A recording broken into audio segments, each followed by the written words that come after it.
और अम्बाला से सांसद चुने गए और ये दीपेंद्र सिंह हुड्डा राज्यसभा में है, अब लोकसभा में आ गए। मैंने कहा ना तुम ये वहां बैठ जाओ भाई, प्रेस कॉन्फ्रेंस कर रहे हैं यार हम तो। ये है ब्रह्मचारी जी, हमारे सोनीपत से सांसद चुने गए और जयप्रकाश जी पूर्व सांसद और पूर्व मंत्री अब लोकसभा में फिर सांसद चुने गए। ये चारों हमारे बहुत अच्छे मार्ग से जीते हैं और बहुत अच्छा हरियाणा के लोगों ने चुनाव लड़ा है। सारे हरियाणा के लोगों को पार्टी का तो पूरा धन्यवाद भी करते हैं और बूथ मैनेजमेंट बहुत अच्छी रही हमारी। और जो हमारा वोट परसेंट है पिछली बार 28% था, वो बढ़कर 47.6 मतलब 48% के करीब हो गया। 20% के करीब वोट उसमें हमारा इजाफा है और जो मेजोरिटी में असेंबलीज में भी हमारी लीड आई है। और बीजेपी का जो है पहले 58% था, वो घट के 46% हो गया, 12% के करीब उनका वो है। और हमारी पिछली बार एक भी सीट नहीं थी लोकसभा में, 0 थे हम, 0 से 5 पहुंचे हुए, 10 के 10 दिन 10 से नीचे 5 आ गए। तो ये साफ संकेत है हरियाणा के लोगों का, ये लोगों ने मन बना लिया है आने वाली सरकार जो है हरियाणा में जल्दी चुनाव होने जा रहे हैं वो कांग्रेस पार्टी की बनाएगी। ये छत्तीसगढ़ राज्य का मन है। तो ये आज आप सबको बुलाया है ताकि उसमें एक आपने जो सवाल होंगे पूछना, जिससे भी पूछना है मैं अध्यक्ष जी से कहता हूँ। अध्यक्ष जी को तो करने के बाद फिर हम जिसको को पूछे सवाल। आदरणीय हमारे नेता विपक्ष चौधरी भूपेंद्र सिंह हुड्डा जी, हमारे नवनिर्वाचित सांसद श्री दीपेंद्र हुड्डा जी, श्री वरुण मिलाना जी, श्री सतपाल ब्रह्मचारी जी, श्री जयप्रकाश जी और हमारे अन्य वरिष्ठ हमारे साथीगण विधायकगण, सबसे पहले बहुत बहुत बधाई देना चाहूंगा हमारे नवनिर्वाचित सांसदों का। और ये चुनाव सीधा ये स्पष्ट संकेत है कि जहां पिछले लोकसभा के चुनावों में भारतीय जनता पार्टी 79 विधानसभा में जीत किया था, कांग्रेस पार्टी सिर्फ 10 विधानसभा में थी और 1 विधानसभा में जेजेपी थी। अब हम 10 विधानसभाओं से ऊपर जाकर 46 विधानसभाओं में हमने लीड किया है।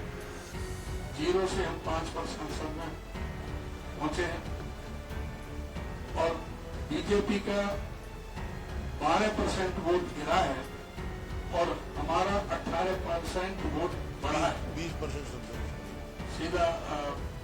तो इस तरह से भी कुल मिलाकर के बीजेपी से हमारा अब इस समय 1.5% वोट हमारा ज्यादा बढ़ा है। बीजेपी से ज्यादा वोट हमें कांग्रेस को मिला है 1.5%। तो इस तरह से ये सीधा स्पष्ट संकेत है कि आने वाला समय कांग्रेस पार्टी का है। हरियाणा प्रदेश की जनता ने कांग्रेस पार्टी में पूरा भरोसा जताया है। हमारे 5 सांसद जीत कर आए हैं, बहुत मार्जिन से जीत करके आए। तो इसलिए आने वाले चुनाव में कांग्रेस पार्टी, मैं समझता हूँ कि कम से कम 70% सीटें हम आगे अर्जित करें। और आपको पूछना हमारे चुनाव प्रचार में कांग्रेस अध्यक्ष मल्लिकार्जुन जी, राहुल गांधी जी, प्रियंका गांधी जी के अलावा और भी जो काफी नेता गए, लेकिन वरिष्ठ नेता ये तीनों गए हमारे चुनाव अलग अलग किया। तो सारे हरियाणा में कांग्रेस ने एकजुट होकर कांग्रेस चुनाव लड़ा है। ये सबसे उनका भी सबका धन्यवाद कार्यकर्ताओं का भी और नेताओं का भी कार्यकर्ता करते हैं तो वहाँ हरियाणा में उन्होंने प्रचार किया है।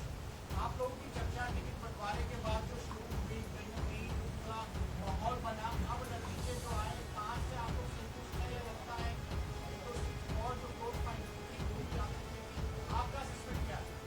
देखिए, एक दो और क्लोज फाइट थी, तो चुनाव है, प्रजातंत्र है, लेकिन हमारे जितने भी उम्मीदवार थे बहुत अच्छे उम्मीदवार थे और पूरे अच्छी तरह ताकत से चुनाव लड़ा उन्होंने।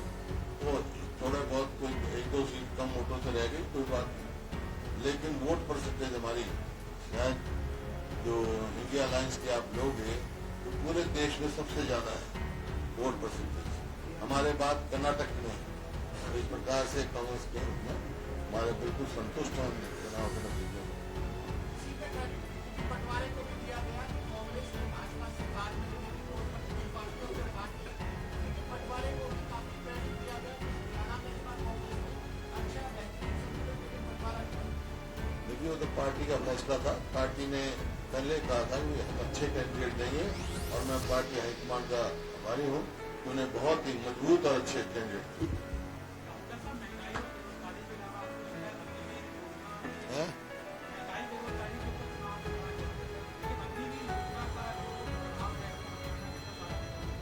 देखिए, हरियाणा में जो है,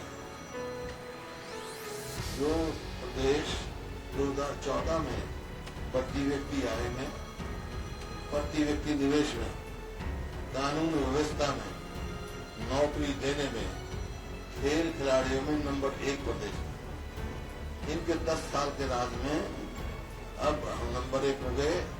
बेरोजगारी में, महंगाई में और कानून व्यवस्था की तो धज्जियां उड़ी हुई है, रोज फिरौतियां मांगी जा रही हैं। कोई अपने आप को हरियाणा में सुरक्षित महसूस नहीं कर रहा है सरकार। और खेल और खिलाड़ियों को तो आपने खुद देखा कि हमारी पहलवान बेटियां जिन्होंने पूरे देश में नाम कमाया, उनके साथ क्या व्यवहार हुआ, उनको आज तक भी न्याय नहीं मिला। तो ये मुद्दों के अलावा जो आप कह रहे हो ना, जैसे 2022 तक हर वर्ग विमुख हुए थे। 2022 तक इन्होंने कहा किसान की आमदनी हम दुगनी कर देंगे, लेकिन आमदनी दुगनी नहीं करी, लागत कई गुना बढ़ा दी।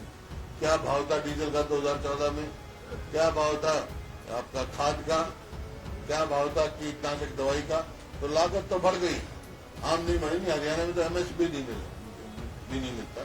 तो इस प्रकार से हर वर्ग जो अग्निवीर की बात कही आपने, तो 4 साल की नौकरी और फिर घर, ना उसकी पेंशन, ना उसको बेनिफिट्स, ना कोई उसको मान सम्मान, ना कोई अगर शहीद हो जाए उसका वो मान सम्मान। तो ये इनके ये भी, और हरियाणा में जो कौशल रोजगार निगम लगा रखा था उसमें भी यही काम था, कोई पक्की नौकरी नहीं और ना उसमें रिजर्वेशन, ना मेरिट, भ्रष्टाचार का अड्डा बना हुआ था। तो अग्निवीर को लोगों ने हरियाणा में बड़ा भारी नुकसान हरियाणा का भी इससे हुआ है, क्योंकि हर साल 5000 के करीब भर्ती होते थे।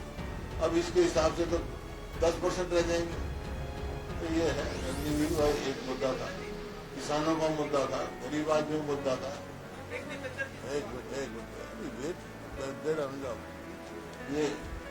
ये मुद्दे थे, इशू।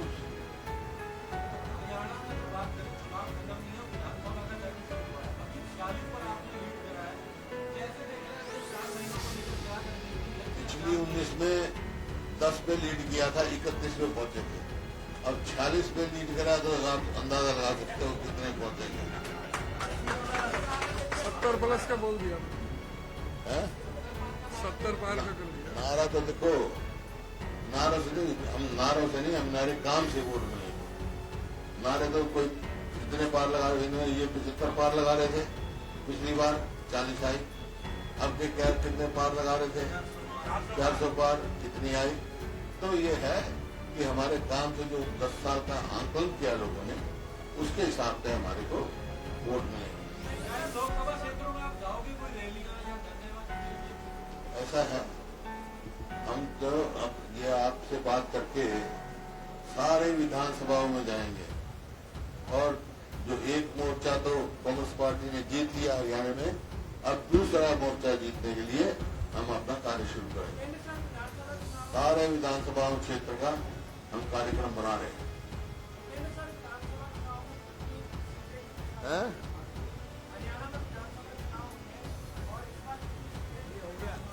भारी बहुमत से जीते।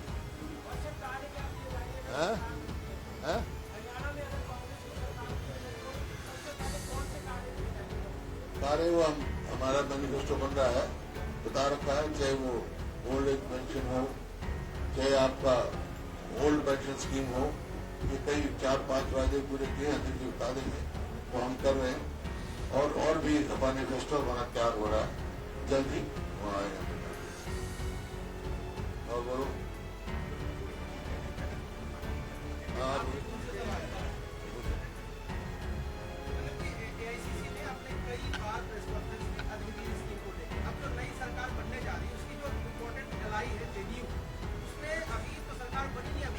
रीथिंक करने की जरूरत है अग्निवीर स्कीम को। आप क्या कहेंगे, क्या सरकार को इस मामले पर आपके नेता ने कहा कि सरकार को देखना है, लेकिन जेडीयू की मांग सही बात है। और अब देश में मजबूत विपक्ष, ये जो मैं सभी देशवासियों का भी धन्यवाद करता हूँ, हरियाणा वासियों के साथ साथ, कि पूरे देश में जो इंडिया गठबंधन और खासतौर पर कांग्रेस पार्टी को आशीर्वाद मिला है देशवासियों का, वो अपने आप में एक ऐतिहासिक वर्धन है। क्योंकि आपने देखा किस तरीके के नारे दिए जा रहे थे, जिस वक्त एग्जिट पोल दिखा, लेकिन उसके बावजूद जितनी मेहनत राहुल गांधी जी ने करी, किस प्रकार से भारत जोड़ो यात्रा में उनको निशाने पर भी दिया गया पूरे सत्ता दल और मीडिया के बड़े सेक्शंस द्वारा, लेकिन फिर भी वो अपनी विचारधारा के प्रति जिस प्रकार से उन्होंने संघर्ष किया, तो देश में इंडिया गठबंधन को उसका लाभ हुआ है। और देशवासियों ने निश्चित तौर से देश के संविधान को बचाने के लिए, देश के प्रजातंत्र को बचाने के लिए, मजबूत करने के लिए और देश के प्रजातंत्र में संतुलन लाने के लिए, संतुलन लाने का काम किया है।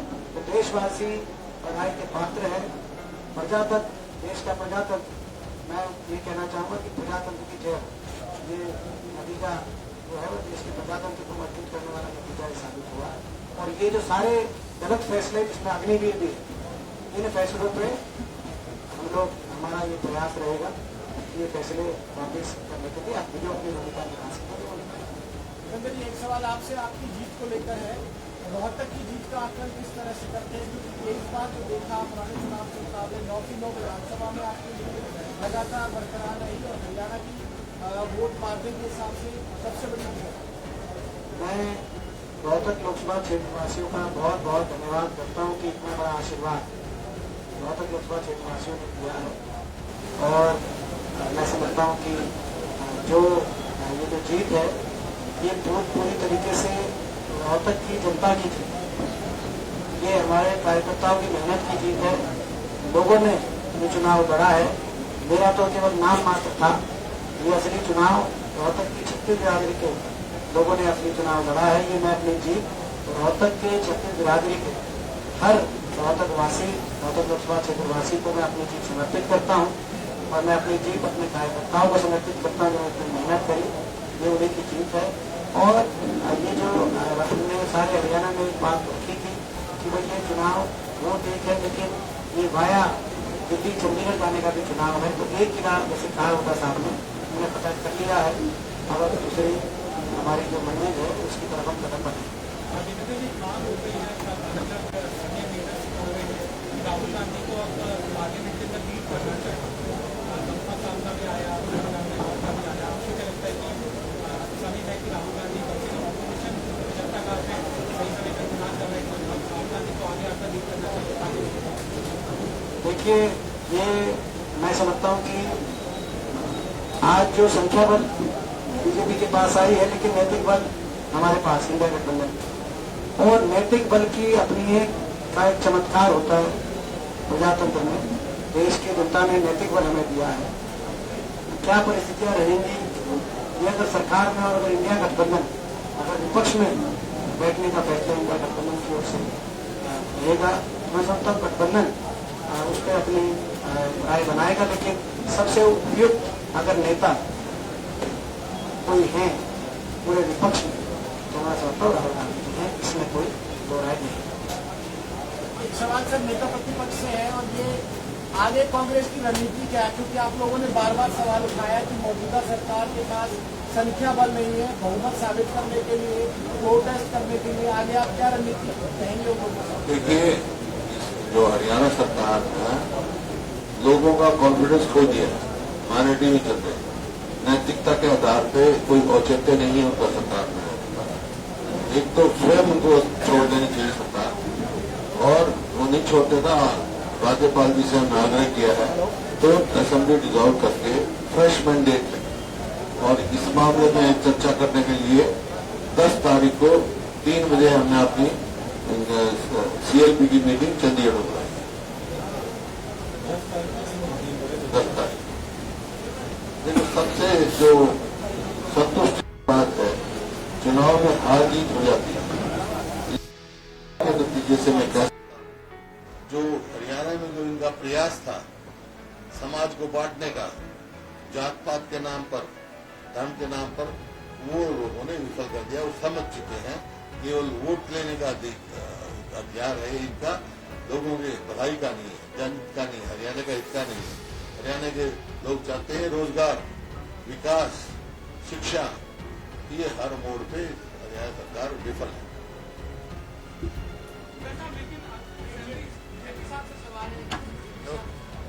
आप बीजेपी की पार्टी की बात करते हैं और आपका जो मुकाबला था हिसार में जो कैलाश के खिलाफ था,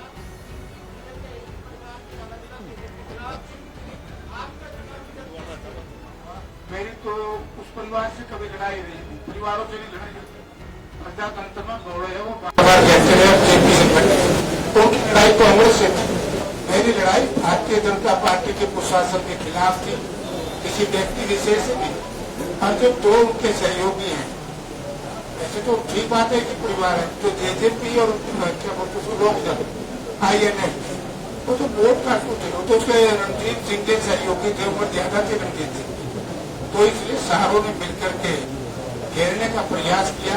लेकिन मेरी राय भारतीय जनता पार्टी के प्रशासन के खिलाफ, हरियाणा प्रदेश में भारतीय जनता पार्टी ने जो जुल्म जनता के साथ है और जो हमारी नीतियां थी, जो हमें कॉन्ट्रैक्ट दिया गया केंद्र की सरकार की तरफ, केंद्र की पार्टी की तरफ से, और हरियाणा में जो भूपेंद्र सिंह हुड्डा जी उदयभान जी ने जो दिया, मैंने उस पर चुनाव लड़ा है। अब वो किसी व्यक्ति विशेष से नहीं हो सकता, पार्टी से था, और उस पर मोहर लगा दी लोगों ने, जो हमारी 5 नीति शायद हरियाणा की थी और केंद्र सरकार की थी, कांग्रेस आई चुनाव। देखो, जब मैंने कहा ना कि ये संतुष्टि की बात है, लोगों ने न जात पे न पात पे मोहर लगाई है, हाथ पे। जहां तक सवाल आपने पूछा, मैंने शुरू में कहा था कि भाई मुकाबला हरियाणा में सीधा कांग्रेस का और बीजेपी का है, ये जो वोट काटो।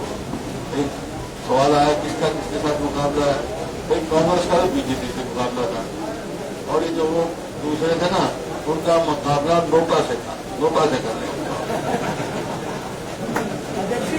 अजय जी, कोई सवाल जो 5 सीट नहीं जीते उनका कोई आकलन जो मतलन करेंगे, कोई कारणों की जांच करेंगे, क्योंकि प्रभारी साहब ने भी डेलीगेट में कहा था कि जहाँ आगे जीतने जाएंगे उनकी दावेदारी जो है कमजोर होगी। बताओ किसी क्या आकलन उन 5 सीटों का भी होगा? पहले तो जो हमारे कैंडिडेट, अगर कोई कंपनी आएगी किसी की, आइए अभी तक कोई नहीं आई, कोई शिकायत आएगी, उसको बिल्कुल गंभीरता से उसका विचार होगा, और जहाँ भी जो पकड़ रही है उसका मतदान करके सीधा सा टारगेट है कि अब सब्जी का चुनाव है, इसलिए मैं बीजेपी को धराशायी। बिना संगठन के कार्यकर्ताओं से यह चुनाव था, विधानसभा से पहले कुछ होगा, संगठन का इसी तरीके से रहेगा। अब आप बगैर संगठन के थोड़ी ये चुनाव लड़ा गया, इतनी बड़ी जो है तो हमारे सब जगह हमारे जिला प्रभारी लगे हुए, ब्लॉक प्रभारी लगे हुए, जिनके आप कह रहे हो वो भी आप हो जाएगा। तो हम पूरी तरह से इस चीज पर मदद करेंगे। सतपाल जी से सवाल है, सतपाल जी, आपका पूरा चुनाव जब सोनीपत में गए एक ही आवाज आती रही कि हरिद्वार से लाकर टिकट दे दिया और आप बाहरी हो, अब जीत हो गई है, तो अब क्या कहोगे? मेरा गांव गांगोली, मिलो खेड़ा ब्लॉक, पांडु पिंडारा में आश्रम है, गांगुली में आश्रम है, सफीदों में आश्रम है, मेरा जन्म यहाँ पे है। और पूरा हरियाणा जानता है, जो कह रहे थे वो भी जानते हैं, वो मेरे घर तक गए हैं सब लोग।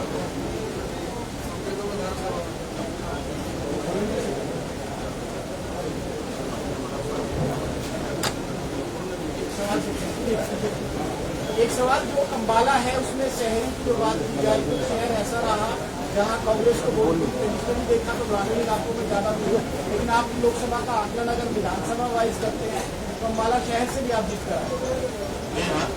जीते हैं। जनता का मन था कि इस बार तानाशाही को खत्म करना है, वो चाहे गांव में चाहे शहर में, सबका मन कहीं ज्यादा दिखाई दे रहा है, कहीं कम दिखाई दे रहा है, लेकिन मन सबका था। और आने वाले विधानसभा चुनाव में भी आप देखेंगे कि जितना अब दिखाई दे रहा है उससे भी ज्यादा आपको दिखाई देगा कि सबका मन है आने वाले समय में इस तानाशाही को खत्म करके कांग्रेस पार्टी की सरकार को बनाना। नारायणगढ़ में आपने देखा कि हमारे मौजूदा मुख्यमंत्री जी का पुराना विधानसभा क्षेत्र है, उनके गांव से भी हम जो है लीड करके कांग्रेस पार्टी आई। आखिरी सवाल भूपेंद्र साहब, ये गठबंधन के साथ चुनाव लड़ा था, आने वाले समय में विधानसभा चुनाव देखने को मिलते हैं। गठबंधन में चुनाव लड़ा था, आने वाले समय में विधानसभा चुनाव देखने को मिलते हैं नजर आएंगे। देखिए आम आदमी पार्टी और आप मिलकर चुनाव लड़ेंगे। देखिए जो पार्लियामेंट का चुनाव है वो राष्ट्रीय स्तर पर गठबंधन था और पार्टी ने फैसला किया एक टिकट जो है आम आदमी पार्टी। जहाँ तक प्रदेश के चुनाव का चुनाव है अभी तक कोई हमारा गठबंधन नहीं। जरूरत है कांग्रेस को, जरूरत है कांग्रेस को क्या? आई टिकट सवाल ही क्या होता है? कांग्रेस को इतना सक्षम है, मैंने बताया 40 से कितने नंबर जाएंगे। ठीक है सर, धन्यवाद। सच दिखाते हैं और सच को देखने के लिए हमारे चैनल को लाइक करें, सब्सक्राइब करें और बेल आइकन दबाना बिल्कुल ना भूलें।